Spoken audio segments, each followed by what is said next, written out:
Upgrades are cool in media, whether it be from one of Ben 10's aliens named Upgrade, Galvanic Mechamorph if you're a nerd, or Iron Man improving his suit across the MCU trilogy.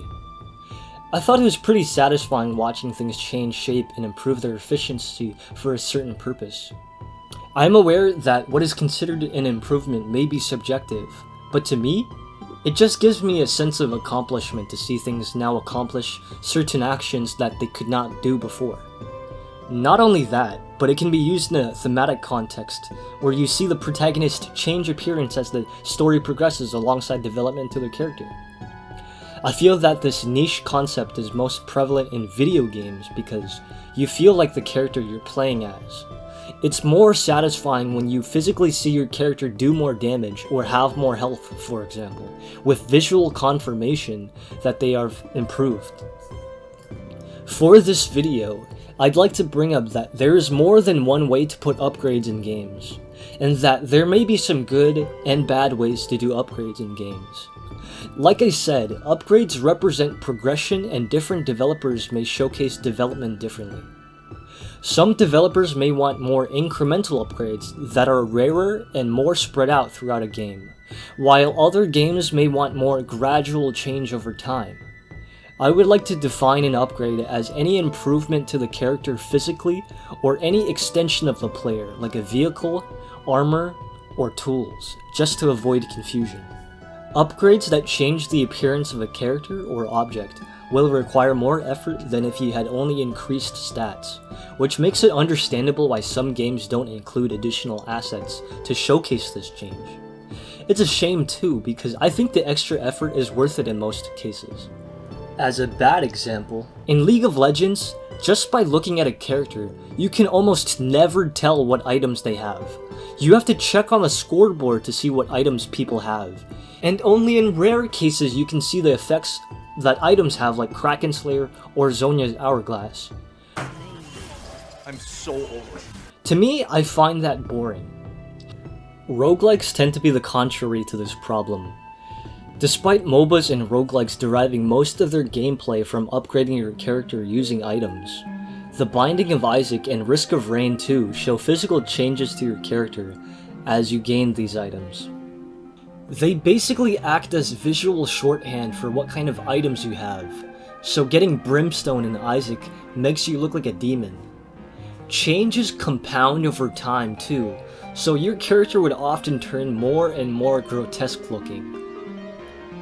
It could be just a coincidence, but there may be the slightest chance that Edmund McMillan, in a 4D chess move, purposefully designed the game like this to reflect the themes of toxic faith in one's family and how you can view yourself as being corrupted by sin, just as Isaac feels in the game due to his mother's actions.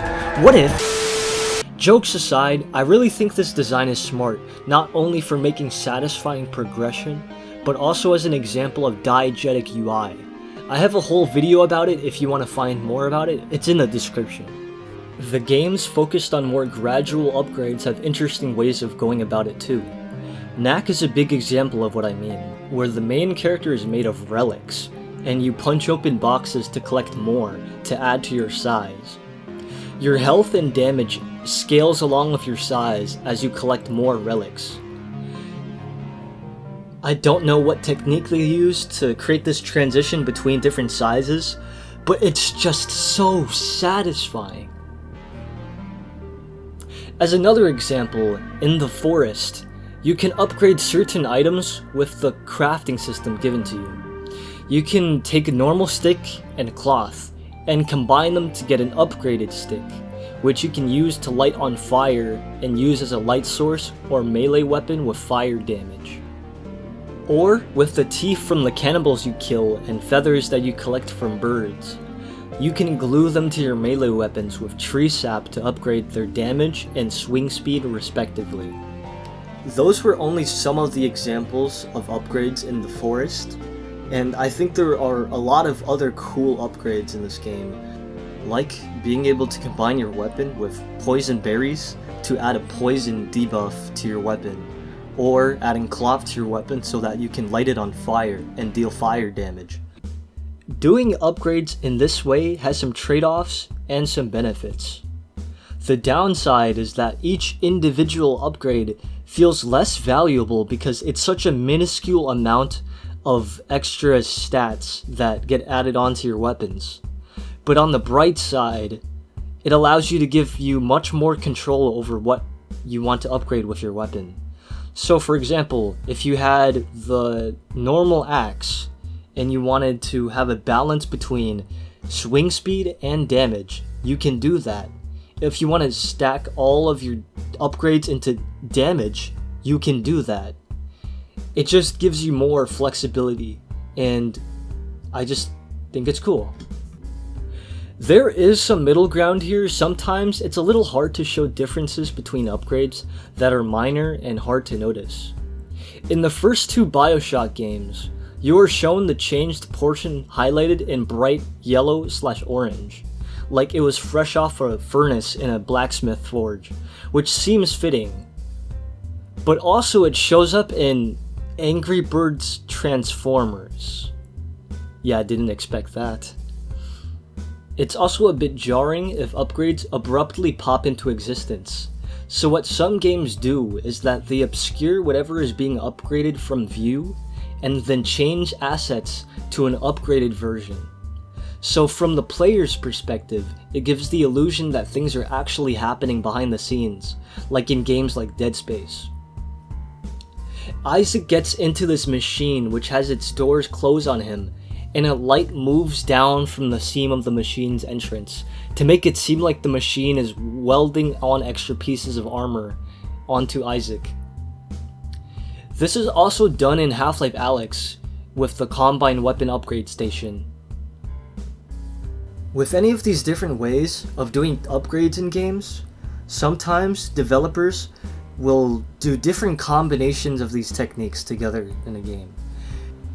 To bring up Angry Birds Transformers again, when your characters are being upgraded, they will have this bright light cover their entire body.